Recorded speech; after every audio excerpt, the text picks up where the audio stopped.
Bands, Dr. Matt Dupin, and Associate Director of Annual Giving, Andrew Phelps. Welcome to the show. Thank you for having us. Thank you. Great to have you here. And Matt, I haven't seen you since Hanging in Greens, but I wanted to compliment you and your entire department for an awesome concert. I'd never been to one because I'd always been traveling at that time of year, but it was an amazing show. Thank you so much. Yeah. And you wrote and you directed, you performed. You're a man of all trades. I try to be. we have to be. So. Yeah, it was awesome. Thank you. Let's see what's up next. Oh, it's the Babbie Mason Yes. Songwriting Competition. Yes. This Friday. This Friday. All right, so we've had this, the 4th annual, so tell me what it's all about. So really, it's a community event, but it's also for students too. We put out this contest where people can submit their original songs. So some students and some community members. Then Babbie and I kind of go through the submissions, and we pick 5 or 6 finalists. This year we have 6 finalists, and we have 5 judges, and they judge these songs at the contest. They perform the songs at the contest for our audience and for the judges. They pick the winners, and then we have a small little concert afterwards. Babbie and her son Chaz actually this year will come out and do a concert. Our SAU Gospel Choir will do a concert. Dr. Stephen R. Murphy will do a special presentation, and then actually Stephen and Babbie wrote a song together, and they'll do that presentation as well. So a few weeks ago, Andrew asked me if I would be a judge, and the crew here today asked me if I have ever written a song or know anything about music, and the answer is no. Does that matter? Nope. No. Okay. No, because what we want is some outside feedback too, based on what does the rest of the populace like as well, and so I think this is a good representation. So I'll be representing the average citizen. Yep. Nice. Above average citizen. Okay, Yes. Thanks. We were curious. We had a chance to talk to Babbie last week, and we had a chance to ask her about what they're looking for, what she's doing this for, and here's what she had to say. These kind of events for songwriters, I think, are really important because songwriters always want to get feedback on their songs from professionals. And I think this is that kind of event for songwriters to get involved in. This is a jump start, in your music, a songwriting career, so to speak, to be able to put your original songs on a platform, in a forum where it can be heard by people. Look, this is something that is really near and dear to my heart because I've participated in competitions before. As a matter of fact, of course, it was a few years ago, but the forum and the platform is still beneficial. But back in the day, one of my first big shots, as we call it, was winning a songwriting competition. And I wrote the song All Rise, and I entered All Rise into a songwriting competition, and it won first place.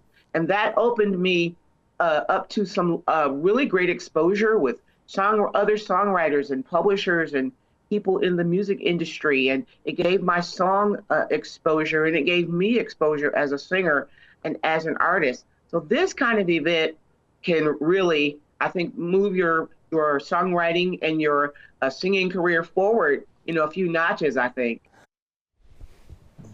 Well, she's great, and product of Jackson too. Yes.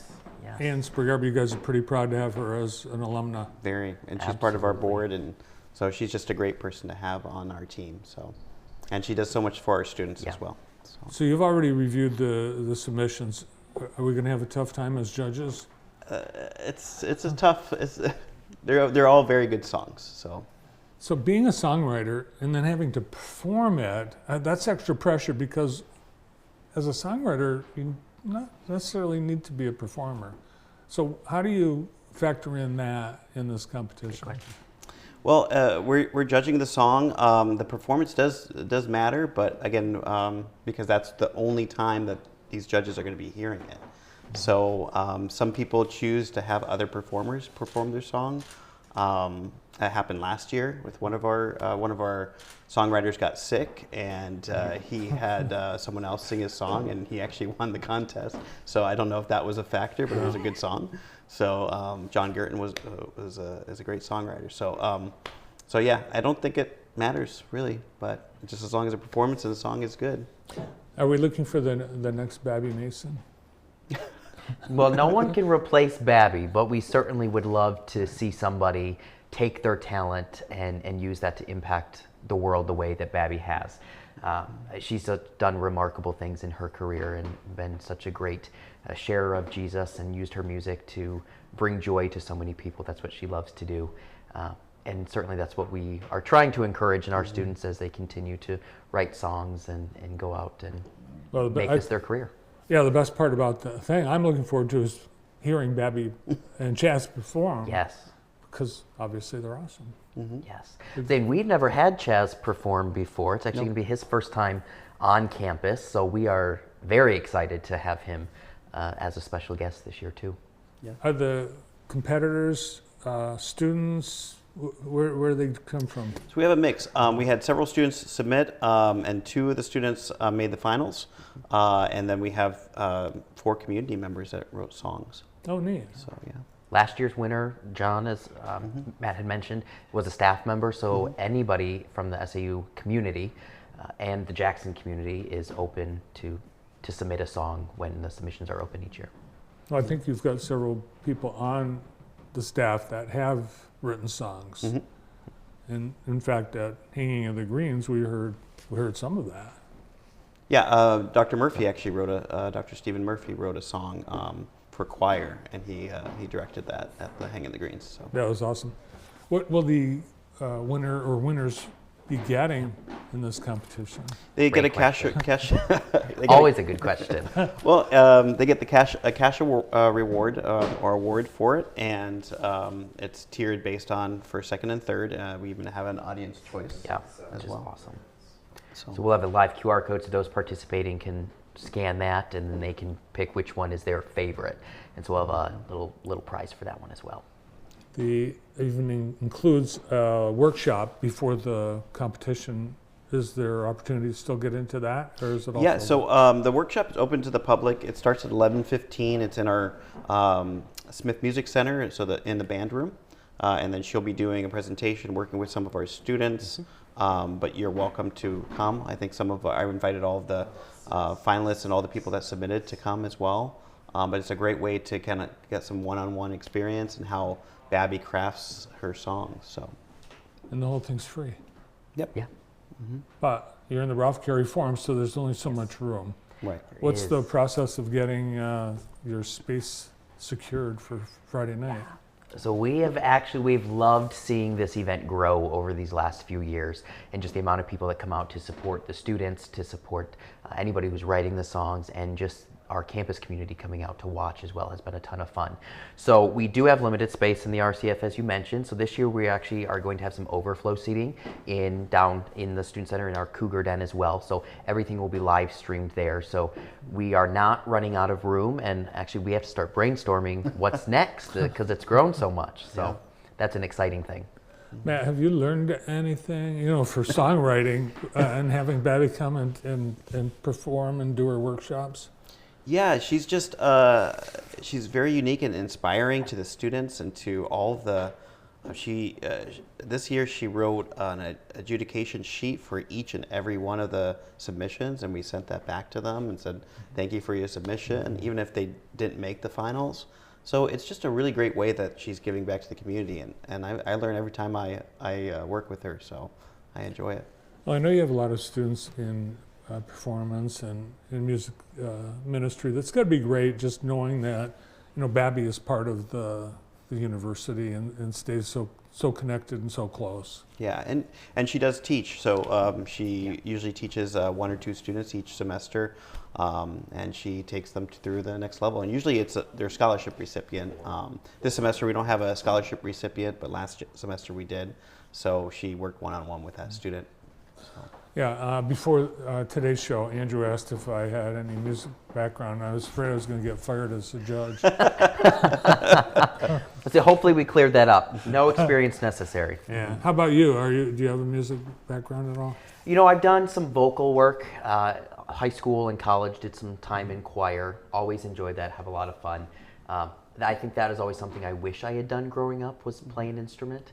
I did the whole band thing when I was in elementary, like got tested for the instrument, and I just didn't pick it up, and it was something I do wish I would have done, because it's powerful, it's impactful, and it's a lifelong skill. I mean, you can take that wherever you go, and however old you get, that's always going to be something you're able to do. Yeah, I wish I hadn't given up the clarinet, but the music teacher actually suggested I not play the clarinet anymore. Sorry to hear that. Yeah. Can you Did believe they give that? you another option at least?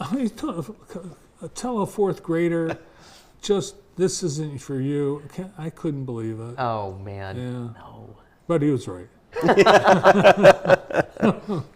And you play a lot of instruments, you yourself. I play trumpet mainly, but I have a master's in music education, so I've learned all of them, or at least how to teach them. So, When's the next chance after this Friday night that students will be able to perform and that community members will be able to hear the work of your students? oh, our concerts are coming up in April. So we have actually. Before that, we have our musical theater factory that's coming up. That's the weekend of the 21st. And so we have that going on. That's a musical theater kind of sketches, and the students will be performing on that. And I know that Babbie mentioned this is also a fundraiser for her minority student scholarship. Yes. How does this work? Are people able to make donations at the event? Yes, absolutely. So this year we have a goal of raising $5,000 for Babbie's scholarship. So she established this back in 2001. It was something that was very near and dear to her heart, and so we want to support that. And I mean, we know that the difference that these gifts can make in a student's life. And so we are providing that opportunity on Friday night. We'll have QR codes at the event and then posted online as well as online giving links for anybody that would like to make a gift and make a difference in these students' lives. Cool. And we also have the QR code up here for all that detail and the ability to make a donation as well. Great. Well, I'm looking forward to anything I need to know or prepare. Just show up. Hope you're excited. Yeah. Should I bring a number in case there's extra time? Sure. Might be a good idea in case we need some filler. Just bring your clarinet with you. Yeah. No, actually, you know what? The clarinet, my sister sold it because I owed her money. And she just stole it right out from under me. Oh. Yeah, so no more clarinet. Oh.